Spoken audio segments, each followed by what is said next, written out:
না, ওকে আমি যখন টেপটেন্সে বোলিং করে দেখছিলাম, তখন দেখে আমার মনে হচ্ছে যেহেতু বল জোরে আছে ন্যাচারালি।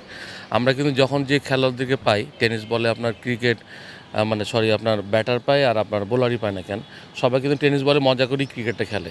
যখন মনে করেন ক্রিকেটটা ভালো খেলে তখন আস্তে আস্তে ক্রিকেট বলেই আসে। সো যখন যে কোচগুলো পায় তখন যে যাকে দেখে মনে করে না একে হয়তো তাকে নিয়ে প্র্যাকটিস বা তাকে নিয়ে কালচার করলে পরে কিছু একটা করবে। সেটা আমারও এটা মনে হয়েছে রাহিন রানাকে দেখে, যে বোলিং যদি গতি ছিল, ওকে নিয়ে যদি পরিশ্রম করি আমি যদি গাইডলাইন করে ইনশাল্লাহ ভালো কিছু করবে। এই নাহিদ রানাকে তৈরি করেছেন আপনি, সেই প্রথম ওর বয়স তখন 17 কিংবা 18 হবে যখন রাজশাহী ক্লেমন ক্রিকেট একাডেমিতে আসলো। সো সেই সময়টার কথা কি আপনার মনে আছে কিনা? না, ওগুলো তো সবই মনে আছে, কারণ বাল্যকালে যে যখন যেভাবে আসে বা যে উঠে আসে, যে ছেলেটা উঠে আসে না কেন, সব কিছু তার মনে করে যে কীভাবে উঠে আসছে, তাকে কীভাবে প্ল্যান করে আসতে হবে, সেই জিনিসটা আমারও মনে আছে।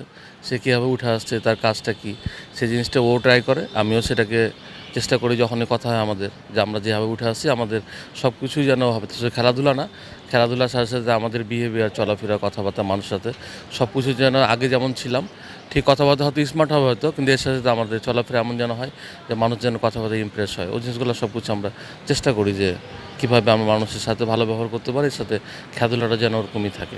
তার মানে আজকের নাহিদ রানা এত দূর আসার পেছনে আপনার অবদান অনেক। সে আপনার হাত ধরেই প্রথম ক্রিকেট বলে বল করাটা শিখছে বলা যায়।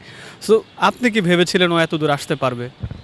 হ্যাঁ, আমি আগেই বলছি আপনাকে যে যেহেতু পেস ছিল এই জন্য আমার বিশ্বাস ছিল ভালো কিছু করবে। আমার সাথে সাথে যারাও ওকে হেল্প করছে, যেমন ঢাকায় আসা, ঢাকায় খেলা, বিপিএল সুজন ভাই ওই সময় তাকে বিপিএল খেলাছে, ঢাকা লিগ খেলাছে, তাকে সবারই এখানে অবদান আছে। আমার যেটা ছিল তৃণমূল পর্যায়ে তাকে গাইড করা, গাইড থেকে শহর থেকে এসে ঢাকাতে এসে ঢাকা যে লিগ খেলা, এগুলো আমাদের যারা সিনিয়র কোচ আছে তারাও হেল্প করে দিছে। এই জন্য নাহিদ রানা আজকে এই জায়গায় আছে।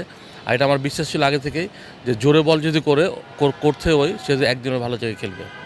হ্যাঁ, যখন আপনার একাডেমিতে ভর্তি হলো তার বয়স তখন মাত্র 17 কিংবা 18। মানে 3 বছরের ব্যবধানে সে জাতীয় দলে চলে আসলো। এত ফাস্ট একটা ক্রিকেটার, সে 19 খেলতে পারে নাই। সো কীভাবে সম্ভব হলো এটা? ও অ্যাকচুয়ালি এজ লেভেল যখন খেলছে, ওয়াইসিএল খেলছে, আনফর্চুনেটলি আন্ডার 19 খেলতে পারে না, কারণ তখন একটা সেট আপ রেডি হয়ে গেছিলো। ওয়ার্ল্ড কাপ বেশি দিন ছিল না আন্ডার 19, এর জন্য হয়তো সুযোগটা পায় না। এমন না যে তাকে বাদ দিয়ে দেওয়া হয়ে গেছিলো, জিনিসটা এরকম না, কিন্তু ওই মনে করছিল যে আমাকে হয়তো আমার দ্বারা হবে না, হয়তো এই জন্য খেলাধুলাটা ছেড়ে দেবে কোনো কিছু মনে করছিল। কিন্তু একটা সেট আপ যখন রেডি হয়ে যায় ওয়ার্ল্ড কাপের জন্য, তখন কিন্তু ও কিন্তু লেটে ঢুকছিল, তখন ডাক পেয়েছিল লেটেই। অলরেডি যখন টিমটা মোটামুটি কাছাকাছি ডিক্লেয়ার চলে যাবে, ওই সময় সবাই পছন্দ করছিল পেস বোলিং, তালহা জুবাইর ছিল, বা ওখানে হেড কোচ ছিল আপনার শ্রীলঙ্কান নাভিদ নওয়াজ ছিল, সবাই পছন্দ করছিল। তারপরে একটা সেট আপ ছিল যে যদি কেউ আনফর্চুনেটলি ওখানে কেউ খারাপ পারফরমেন্স বা ইনজুর হয় তখন ও যাইতো, কারণ ও পাসপোর্ট সব কিছু রেডি ছিল। সেহেতু আমার বিশ্বাস ছিল যে ও যদি ভালো করতে থাকে, আমি যদি গাইডলাইন করতে থাকি, আর আদার্স যারা কোচ আছে সেন্ট্রালে তারা যদি হেল্প করে থাকে, সে ভালো জায়গায় খেলবে, সেই জিনিসটা সে করে দেখাইছে।